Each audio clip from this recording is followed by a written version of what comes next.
bom que você está aqui nesta manhã, final de manhã, 11h38.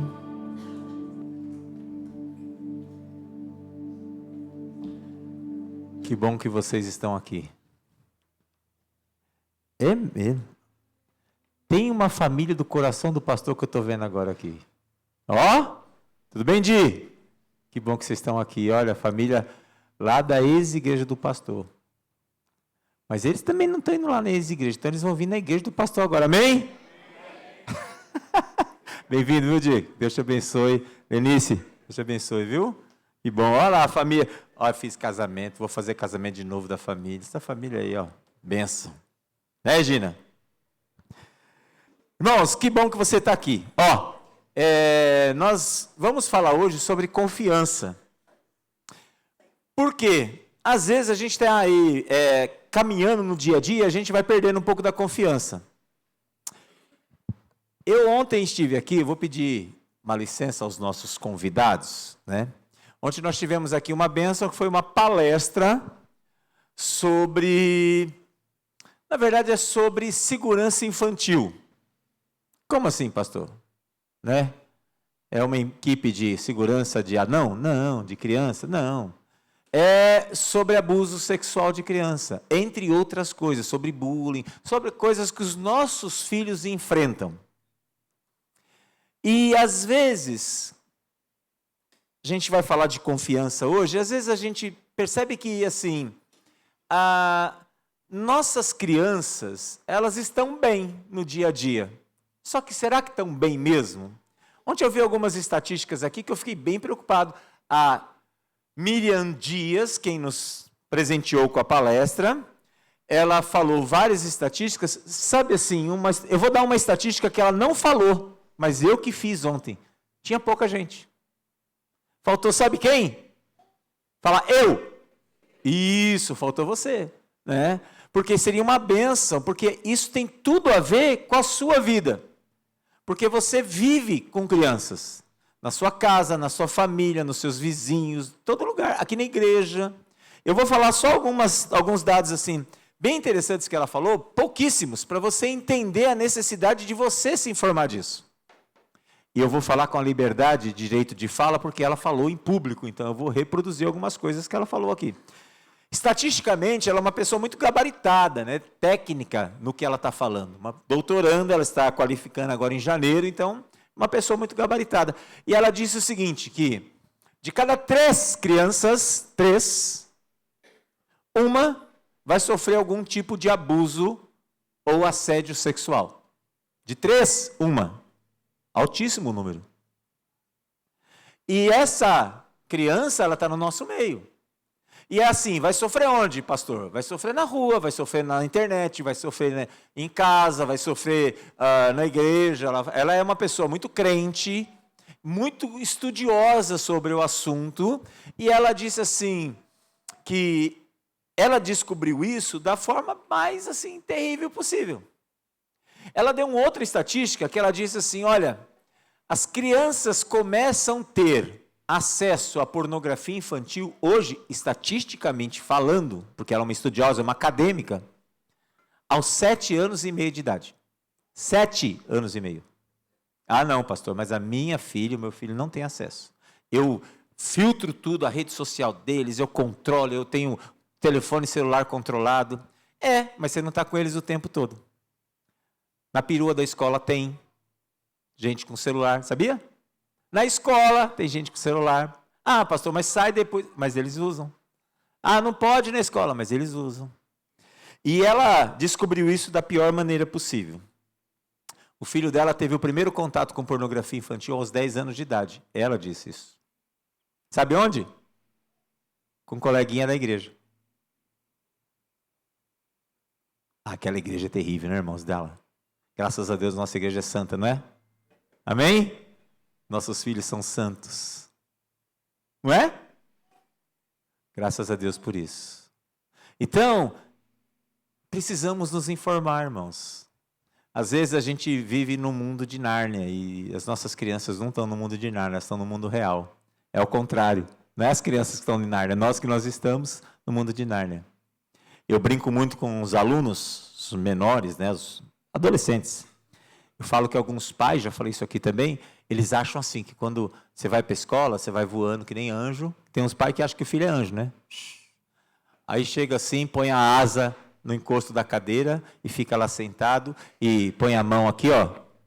Põe a mão assim na cadeira. Aí quando o professor está explicando, ele fica 100% do tempo, aí ele levanta a mão e fala assim: professor querido, eu não entendi essa sua explicação, você pode me repetir, por favor? Sabia? Porque eu tenho certeza que a maioria das mães e pais que já foram em reunião de pais aqui perguntaram ao professor: meu filho conversa? Você tá se encontrando aí na pergunta, né? Sabe qual é a sua segunda pergunta? É assim: o meu filho pergunta, seu filho nem vê se o professor está lá. Ele fica pensando em tudo, menos na aula. E ele nunca vai perguntar, sabe por quê? Se ele tiver entre 11 anos e 16 já pergunta, mas é até 15. Sabe o que ele não quer? Ele não quer mostrar para o outro menino que ele não sabe. Então ele não pergunta nada. Caiu a linha, né? Então, ele é assim. E aí a mãe acha que ele põe uma asinha lá do lado e fica lá, e na escola dele só tem santo, na perua só tem santo, com os amigos só santo, os primos são tudo santo, é tudo santo. Mas aqui é a igreja dos santos. Nossas crianças não têm nenhum tipo de problema. A gente até trouxe, o pastoral trouxe aqui a pessoa para falar ontem, era para os filhos dos outros, é porque a gente era para terceirizar a informação. Então, se tiver, por favor, você está perdendo o serviço de informar outra pessoa. Porque o seu filho, a sua filha não precisa. Então, venha para cá quando tiver de novo. Venha, por favor. Tá? Precisa se informar. Às vezes a gente está sendo aí, e fingindo assim, não estou vendo, e tá, e a hora que for resolver já não dá mais. Né? Então, assim, precisamos nos informar. Por isso que eu vou falar hoje sobre confiança. E ontem foi um testemunhal da palavra do Senhor para a minha vida, para eu pregar sobre isso hoje. Sabe por quê? A gente passou uma semana que teve a Páscoa.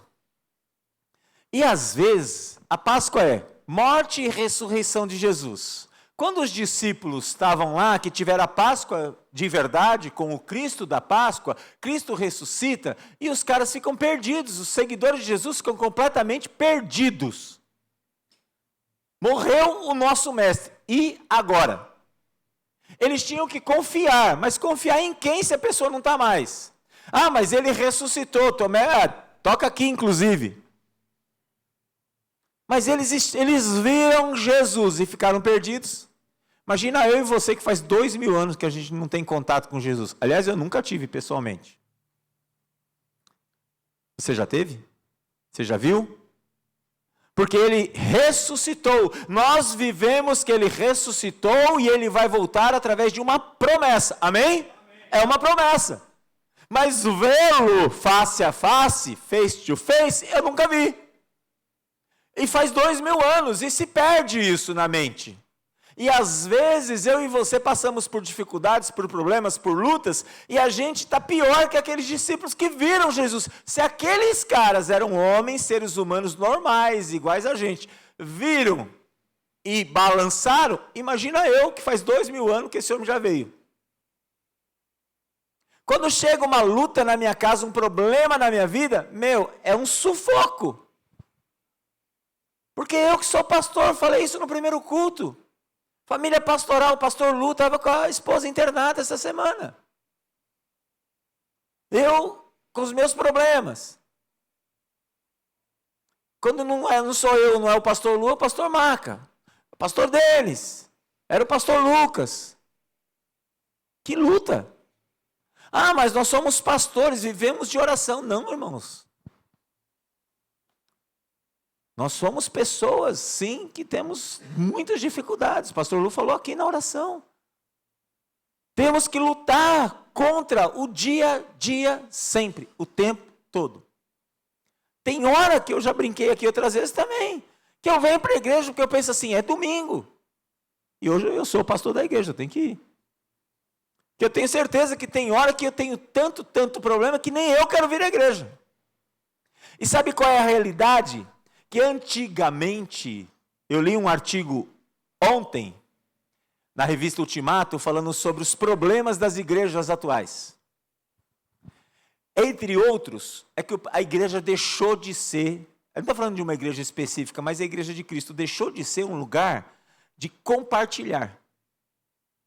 Antigamente você ia para a igreja, você compartilhava. Como assim? Eu estava com um problema, eu sentava com meu irmão, me abria com ele, falava com ele, explicava, ele orava comigo, a gente via pessoas orando um pelos outros nos cultos. Não era assim? Você lembra dessa igreja? Se você tem um pouco mais de tempo de igreja, era assim. Hoje em dia, sabe o que a gente faz? A gente continua tendo os mesmos problemas e novos problemas. Só que a gente vive uma sociedade individualista. Então eu não posso de jeito nenhum mostrar minha fragilidade para o outro.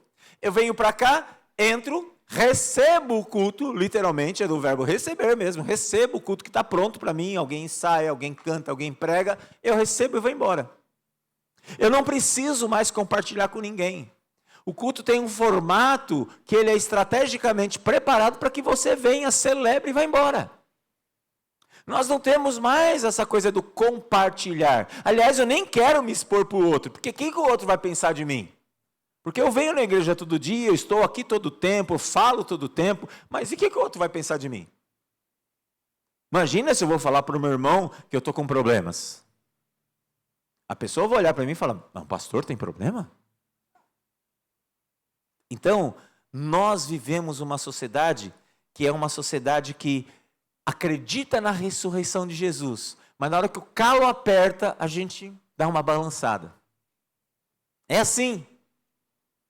Eu quero falar hoje sobre sofrimento, mas acima de tudo, sobre confiança. Confiar no Senhor Deus, que fez os céus e a terra e ressuscitou e vivo está em nosso meio. Amém?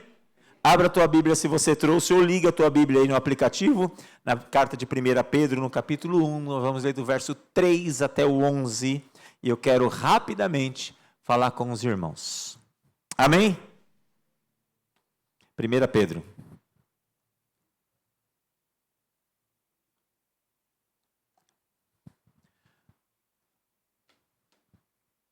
Ô Di, não vai embora antes de me dar um abraço, hein? Não vou ficar com muita raiva. Vou sair do espírito. Eu já pedi perdão. Amém? 1 Pedro diz assim, bendito seja o Deus Pai de nosso Senhor Jesus Cristo. Conforme a sua grande misericórdia, Ele nos regenerou para uma esperança viva.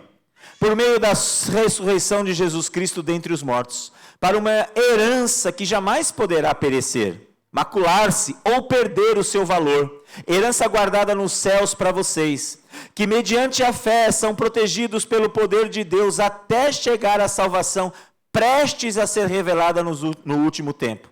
Nisso, vocês exultam ainda que agora, por um pouco de tempo, devam ser entristecidos por todo tipo de provação.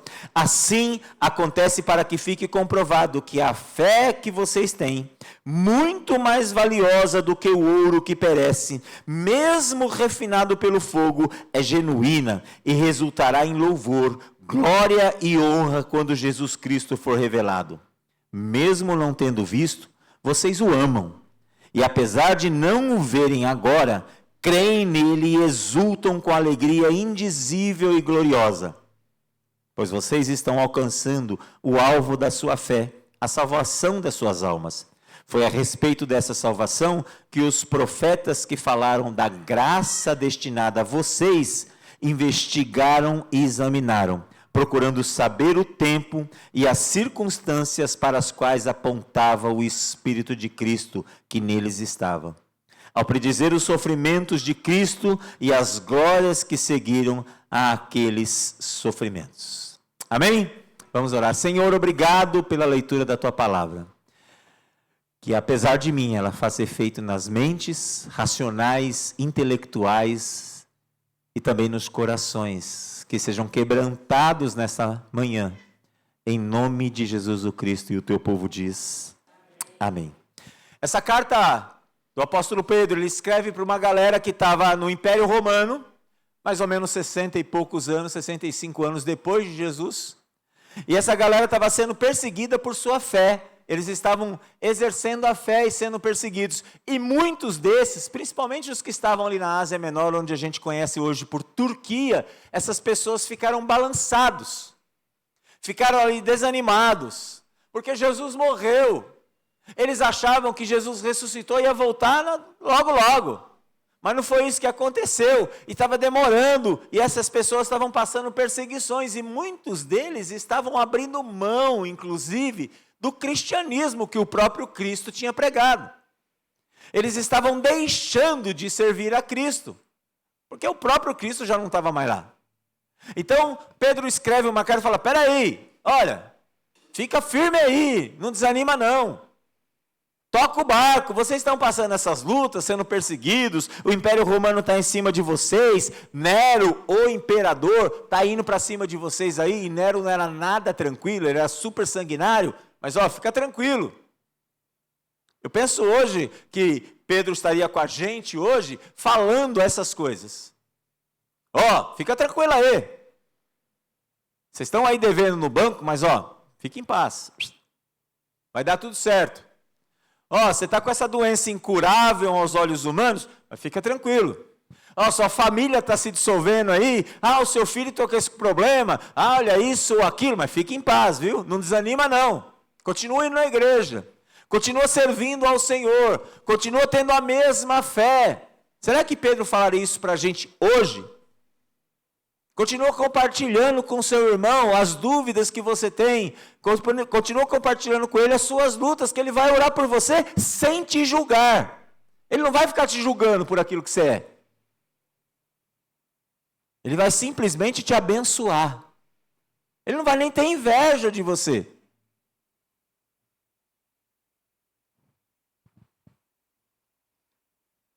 Pedro fala isso para a gente, ele está dizendo assim, olha, eu estou apresentando para vocês uma pessoa que você já conhece, que é o Cristo, que ele é o próprio Cristo sofredor. Se tem alguém que passou perrengue, foi Jesus. Ele está falando, olha, Jesus, não tem exemplo pior do que o dele de sofrimento. Então, quando nós pensamos em sofrimento, o nosso sofrimento, ele não pode nem ser dimensionado, porque o pastor passa por umas lutas no dia a dia, seja ela financeira, seja ela emocional, seja ela espiritual, seja ela física. É a minha dimensão, e a minha dimensão não pode ser a sua dimensão, porque quem passa o problema é você. Por exemplo, se você chegar para mim e disser assim, pastor, vou pedir a conta. Antes de você terminar de falar, eu já vou pensar, tá louco. Pastor, eu vou pedir a conta porque eu não estou aguentando a pressão no meu trabalho. Existe isso, irmãos? Eu vou pensar, tá louco 2 vezes. Porque não existe trabalho sem pressão. Amém? Mas aos meus olhos pastorais, numa crise que o país enfrenta, e você vai pedir a conta, sem ter outro emprego em vista, para mim tá louco. Mas quem é que aguenta a pressão no dia a dia lá? É você, não sou eu. Eu estou olhando de fora. Quem é que sabe o diagnóstico e o que você sente de dor? É você, não sou eu. Quem é que sabe, a hora que você abre o aplicativo do banco, quanto está vermelho a sua conta? É você, não sou eu. Quem é que vive dentro do seu lar e vê a desarmonia? É você, não sou eu. No seu lar, no meu sei eu. É uma luta. Então, quando você fala para mim, eu não consigo dimensionar. Por mais que você fale, pastor, estou passando uma luta. Mas é você que passa, não sou eu. Então, para mim, eu posso subjugar a sua necessidade, o seu sofrimento, ou não. Ou eu posso superdimensionar, e você nem está tão passando assim. Agora, nós que passamos, sabemos onde o calo aperta. Amém? É assim. E Pedro vai nos dar essa orientação. Se você pegar a carta lá aos Hebreus, o autor vai dizer isso, olha, quem é que passa a luta? Cristãos, judeus, eles estavam desanimados, pensando em desistir. Sabe por quê? Por causa da perseguição. Mas o próprio apóstolo Paulo lá na frente vai dizer assim, olha, não é nada disso. Todo mundo passa por luta na vida. Vai passar. Se não passou, vai passar. Luta não é exclusividade de quem é crente, de quem não é no crente. É, pastor, porque eu sou crente, eu sirvo na igreja todo dia, eu venho aqui. Ontem nós tivemos 3 programações, eu vim nas 3, fiquei aqui. Venho toda semana aqui, levo cesta básica, dou cesta básica, entrego a oferta, sou generoso, faço tudo. Mas enfrento uma luta. O demônio do meu chefe não passa por nada. Não pode, isso aqui é só ilustração, tá, irmão? Não vai chamar o chefe de demônio. Que é pecado. Aí você fala, como é que pode? Será que ele não passa mesmo? Será que ele te conta o que ele passa? Será que você dá abertura como crente, ele sente confiança em você para que você ore por ele? Será que ele olha para você e fala assim, puxa, eu vou compartilhar com o Ricardo, porque o Ricardo é uma pessoa muito crente, e ele pode orar por mim? Ou será que ele passa as lutas dele sozinho, sem você saber, e você acha que ele está nadando na graça do Senhor? Porque a gente precisa ter essa auto-ideia do que a gente é também. Então, quando nós falamos isso, hoje não é diferente do tempo de Jesus. 2000 anos se passaram e a gente continua nessas lutas. Somos invariavelmente tentados no sofrimento, seja ele de que natureza for, de que origem for. Mas a pergunta para a gente hoje é, por que eu devo confiar? Qual é a confiança? Pastor, como que eu supero esse sofrimento? O verbo aí é superar, não é evitar. Sofrimento não se evita, se supera. Amém? Não dá para evitar sofrimento. Sofrimento chega na nossa vida, seja quando for. Aliás, é quando a gente menos está preparado para ele. Ou não? É. Seja de que origem for, irmãos. De que origem for. Eu ando com um aplicativo no meu celular, de banco, que é para o ladrão. Vocês sabem, né? Que eu trabalho em São Paulo, tem o celular do ladrão, tem isso? Então eu boto lá R$100 no aplicativo, R$200 no aplicativo. Se o ladrão roubar, ele roubou isso. Não que eu tenha muito mais que isso também, né? Mas ele vai roubar isso. Essa semana eu não botei os R$100 lá. Por que eu não botei? Porque não tinha caído pagamento ainda e eu estava... Fui comprar uma coca na cantina de onde eu trabalho. R$8. Um absurdo, né, irmão? R$8.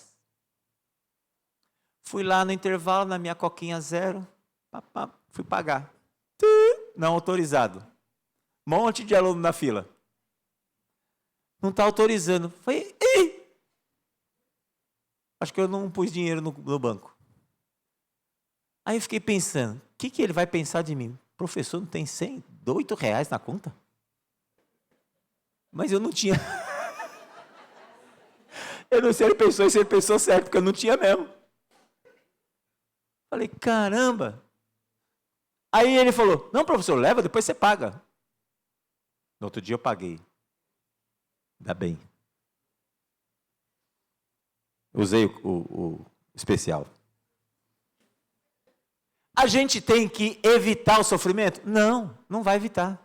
A gente tem que tentar superá-lo, passar por ele, atravessar o vale, atravessar o fogo, atravessar a prova. E para isso, eu separei aqui 3 coisinhas muito simples, onde nós vamos confiar no Senhor. E a primeira coisa é, tenha uma esperança viva. Olha aí o verso 3 de 1 Pedro, capítulo 1. O que diz aí? Bendito seja o Deus Pai, nosso Senhor Jesus Cristo, conforme a sua grande misericórdia. Aí a parte B do versículo diz, Ele nos regenerou para uma esperança viva.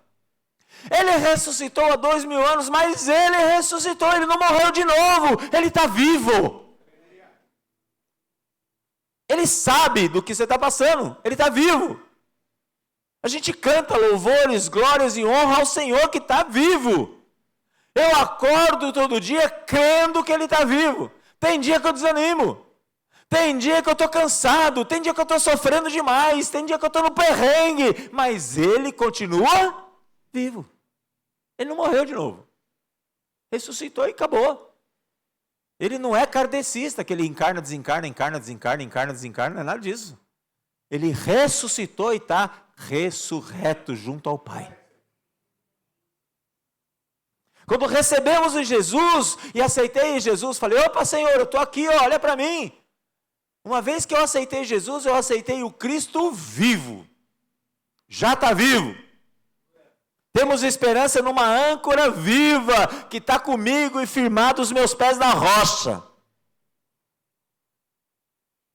É por isso que eu posso pegar lá Romanos e dizer assim, eu tudo posso naquele que me fortalece. Não é porque eu não vou passar problema não, é porque eu estou no perrengue, mas o Senhor está vivo. Está olhando por mim, está cuidando de mim, está do meu lado, está passando por mim. A esperança nasce na palavra do Senhor, mas ela continua viva. A palavra do Senhor é uma palavra viva. Segunda coisa, creia que Deus está agindo em meio ao sofrimento. Versos 5 e 6 aí diz que, mediante a fé, são protegidos pelo poder de Deus até chegar à salvação prestes a ser revelada no último tempo. Nisto, vocês exultam ainda que agora, por um pouco tempo, devam ser entristecidos por todo tipo de provação. Por um pouco tempo. Ah, pastor, mas o tempo de Deus, o Kairos, é diferente do meu tempo. É porque Deus não precisa tratar a ansiedade. Você precisa. Nós somos seres humanos e somos ansiosos. Irmãos, demora. Mas Deus está com você em meio ao sofrimento. Ele não te abandonou. Ele está com você em meio ao sofrimento. Somos guardados e protegidos por Deus. Não é que nós não vamos passar, mas nós vamos passar aquilo que a gente aguenta passar. Usar a expressão aqui que o pastor usa. Tem um irmão nosso que louva bonito. Não louva mais, infelizmente, mas ele louvava bonito. E ele tinha um louvor que era assim, Deus dá o frio conforme cobertor. Se eu não me engano, o irmão era Adoniran Barbosa. O grupo que ele cantava era os Anjos da Garoa. Era assim? É? Era os Anjos da Garoa.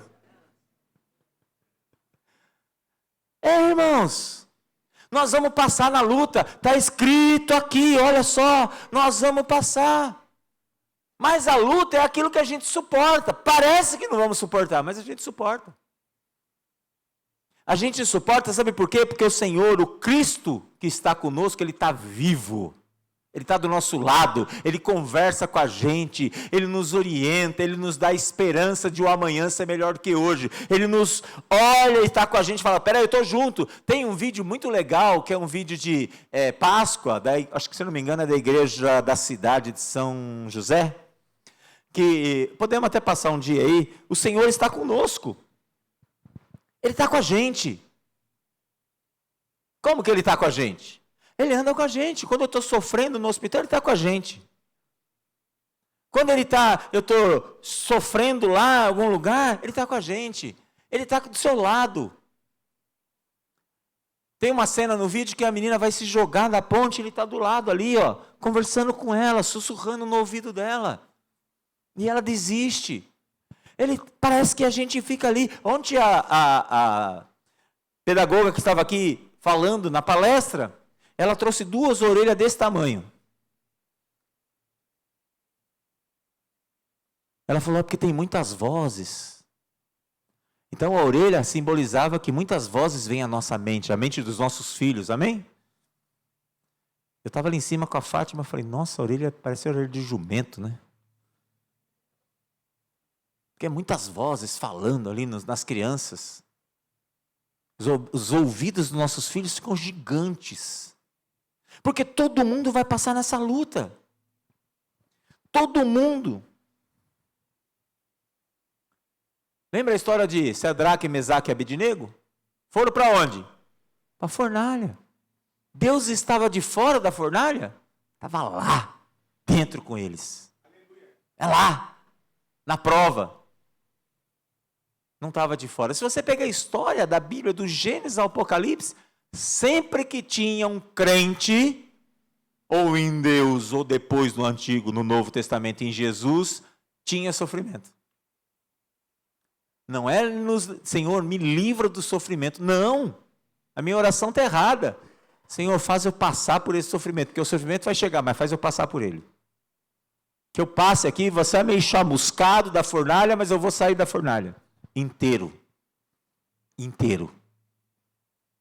É essa a presença do Senhor, essa é a confiança que temos que ter nesse Jesus. Você não está sozinho, meu irmão e minha irmã, você não está sozinho. Porque tem hora que a gente vem à igreja, parece que a gente está sozinho, não parece? Talvez seja por isso que muitas pessoas vêm para as igrejas, entram, participam do culto e vão embora. Porque não se sente amado. Tem gente que vem à igreja, senta no gabinete. Eu vou fazer uma sessão de terapia aqui. A pessoa senta na nossa frente, lá na minha, do pastor Lu, às vezes, e fala assim, pastor Denis, pastor Mac, e fala assim, pastor, sabe por que faz 3 meses que eu não venho na igreja e você nem percebeu que eu não venho? Porque outro dia eu vim à igreja e eu estava com um problema e você nem falou, nem orou por mim. Eu olho e falo, é mesmo? E o irmão já pensou que eu podia estar com problema também? O irmão sabe que às vezes eu também tenho problema? Mas se o irmão não falar comigo, eu não consigo adivinhar que você está com problema. Eu não adivinho. Precisa falar. E olha que os maridos são craques nisso. Porque a mulher quer que a gente adivinha. Isso não é uma crítica às mulheres. Não, é sim. Não. Mas as mulheres têm o seu jeito, porque elas têm os problemas dela. E elas querem falar. Porque nós também não falamos. A gente tem problema e a gente tem a superdotação de resolver todos os problemas. Sabe o que a gente faz? Tenta resolver, tenta resolver, tenta resolver. Aí sabe que hora que a gente fala? Quando não dá para resolver mais. Não é assim que o homem faz? É assim. Agora a mulher, ela já quer falar. Mas ela não fala do problema. E a gente tem que adivinhar. Irmão, sua mulher tem problemas. Seus irmãos da igreja têm problema. A pessoa senta com você, do seu lado, cheirosa, chegou lá, sorriu para você. Mas ela quer que você saiba que ela está com problema. Pergunte a ela do seu lado aí. Não agora. Vai atrapalhar um pouco a minha mensagem. Pergunte em casa para sua esposa, foi tudo bem, meu amor? Você está bem? Aqui na igreja é igualzinho. Pergunte para alguém se precisa de ajuda. Sabe por quê? As pessoas precisam partilhar as suas frustrações, as suas dificuldades. É por isso que a palavra do Senhor diz isso. Nós temos que crer num Deus que está vivo, mas temos que crer num Deus que está conosco através de Jesus Cristo. Por isso que nós temos que ter confiança nele. Terceira e última coisa. Deus transforma o nosso sofrimento em bênção. Deus está vivo. Jesus está vivo. Jesus está conosco. E todo o sofrimento que nós passamos, Ele transforma em bênção. Deus trabalha com foco lá na eternidade. O tempo, o kairos dele é diferente do nosso tempo. O nosso tempo é um tempo muito ínfimo perto da presença do Senhor na nossa vida. Você pegar o livro de Gênesis, lá no capítulo 50, conta a história de José. E José olha para aquelas pessoas que fizeram muito, mas muito mal para ele. Passou um sofrimento terrível, passou uma luta terrível com os dele, da casa dele, com os irmãos que ele amava. Mas ele é capaz de olhar para aqueles e dizer assim: vocês planejaram o mal contra mim, mas Deus tornou o mal em bem. É bênção. Eu vou contar de novo porque eu sempre gosto de narrar essa história.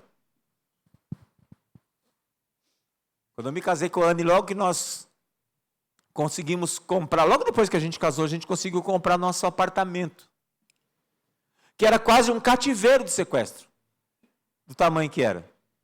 Muito pequeno, mas era uma luta. O pastor perdeu o emprego. E o pastor ganhava bem, mas administrou mal e perdeu o emprego e não guardou. O que aconteceu? A Anne tinha um emprego de professora no estado, era uma luta para trabalhar. E a gente abria a geladeira e tinha água. Falava, Senhor, o que vai acontecer? Irmãos, não é que a gente estava em pecado, não. A gente servia na igreja de manhã, de tarde, de noite. A gente trabalhava, eu e a Anne, nós ministrávamos louvor na igreja. E nem era em Curuçá, onde essa família querida era. Era lá em Jardim Elba. A gente era novinho, casado, inexperiente. A luta na vida da gente. Falava, mas a gente está na igreja, está servindo, é fiel. O que está acontecendo na nossa vida? Não entendia. Não tinha que comer, os pais dela não sabiam porque a gente não queria compartilhar, os meus pais não sabiam porque a gente não queria compartilhar, e passando aquele perrengue, nós dois, e a Anne sofrendo. E nosso apartamento indo para leilão, porque era da Caixa Econômica, 30 anos, inexperiente. Eu falava assim, Senhor, por quê? Mas eu aprendi que Deus transforma o sofrimento em bênção. Mais ou menos 32, 33 anos depois disso, eu posso chegar hoje para quem me ouve, eu posso chegar para os meus alunos, eu posso chegar para os professores que eu faço devocional com eles toda semana, eu posso chegar para as pessoas e dizer assim, está com dificuldade? Eu sei o que é isso. Eu já passei por isso. Eu consigo abrir a minha geladeira hoje e ver comida lá dentro. Eu consigo chegar ao absurdo, de vez em quando, como na tua casa também, capaz de jogar algum produto fora porque venceu e nós nem comemos. Eu posso olhar a minha geladeira, a minha despensa e o meu freezer e abrir o freezer e ter pelo menos um pedaço de carne que seja. Eu posso te servir alguma coisa se você for na minha casa e preparar um café da manhã, um café da tarde para você, comprar uma pizza. Eu consigo fazer isso. Porque eu posso olhar para você e dizer assim, eu sei o que é passar necessidade, porque Deus transforma sofrimento em bênção.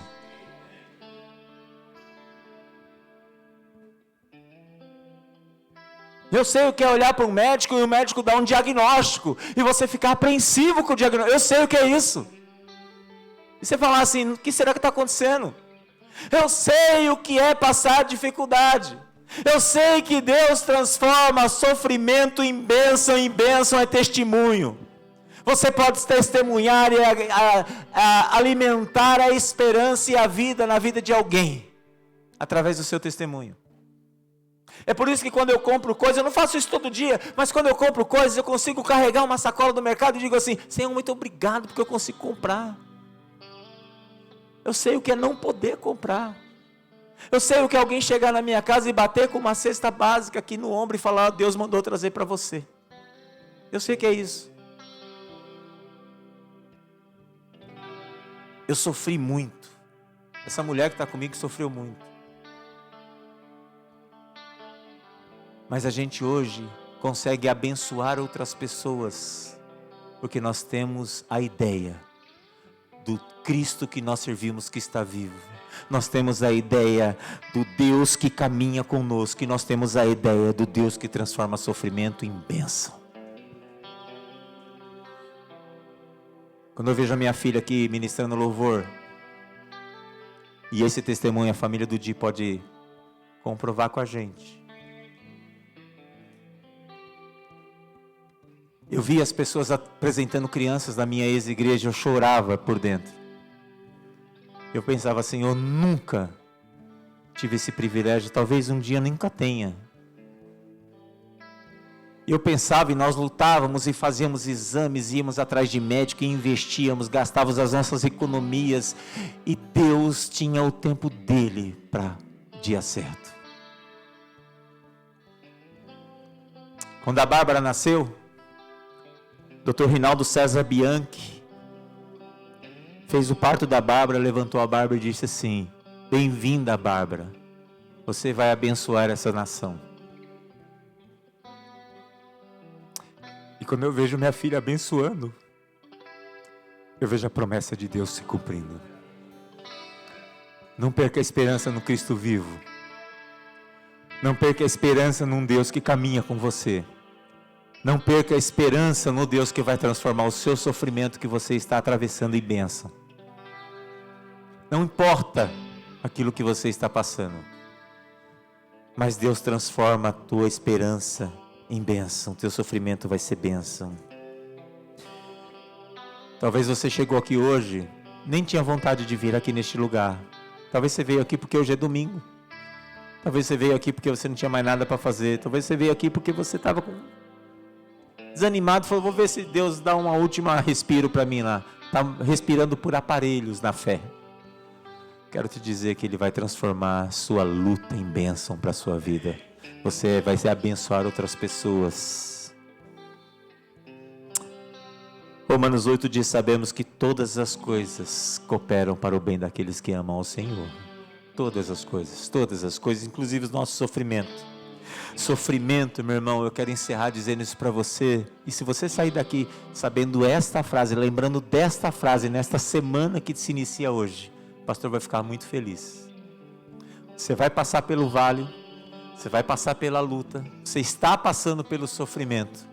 O sofrimento pode tirar o seu ânimo, que às vezes tira o meu, que sou pastor.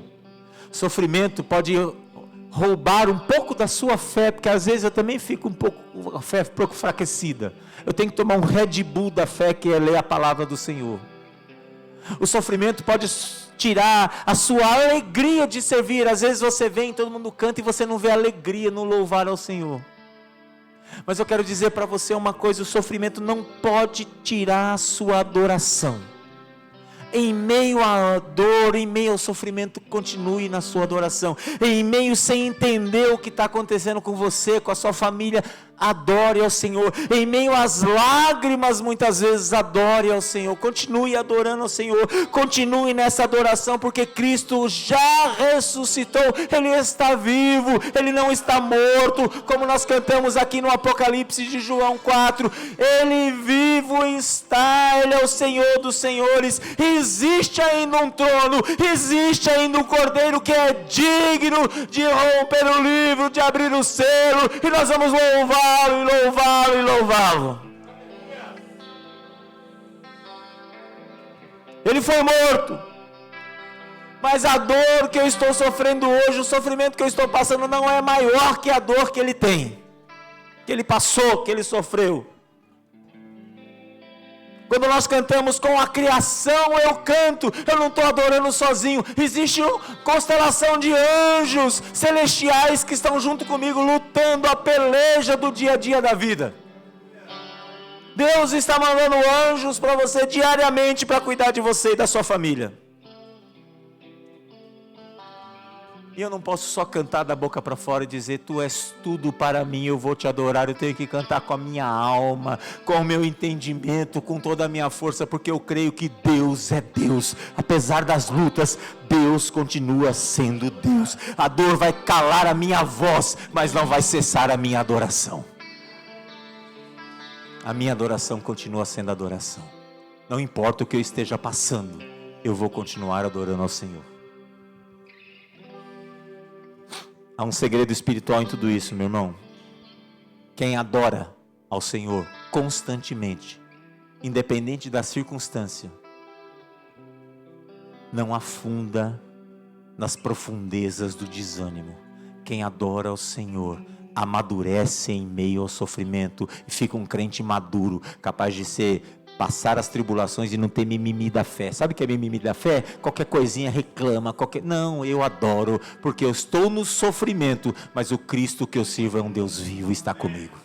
É isso. É isso. Quando você adora, você experimenta a forma mais profunda de adoração, que é estar com Cristo real. Não importa o que você passa. E por último eu quero te dizer que a experiência com o Jesus da cruz e o Jesus ressuscitado é individual. Individual. Eu posso orar muito pela Bárbara. Eu posso orar muito pela Anne. Mas as experiências com Jesus são individuais. O que elas têm que passar de experiência com o Senhor é delas. Eu vou passar uma experiência com elas como família. Muitas. Mas a experiência de cada um é individual. Nós não podemos terceirizar nossas experiências com o Jesus da cruz. Eu dou os meus testemunhos. Aquilo que eu já passei, talvez aquilo que eu vou passar. Mas eu tenho certeza que ela vai dar os dela, a Anne vai dar os dela, e assim a gente vai caminhando. Mas vai ser bênção quando nós tivermos uma igreja onde eu possa sentar do teu lado e dizer: Cadu, cara, eu estou com muita luta no meu coração, ora por mim. E o Cadu vai olhar para mim e vai sentir verdade no meu coração e vai falar assim: ora por mim também, pastor. Porque eu sei que a gente já tem essa comunhão. E a gente vai viver uma igreja de verdade. Uma igreja que compartilha, que ora, que caminha junto, que influencia o outro. Amém? E que nós seremos acolhidos uns aos outros. E acolhidos pelo Cristo da cruz, mas o Cristo ressuscitado. Amém? Quero te convidar nessa manhã a levantar-se, a adorar o Senhor. Nós vamos repetir um cântico propositalmente.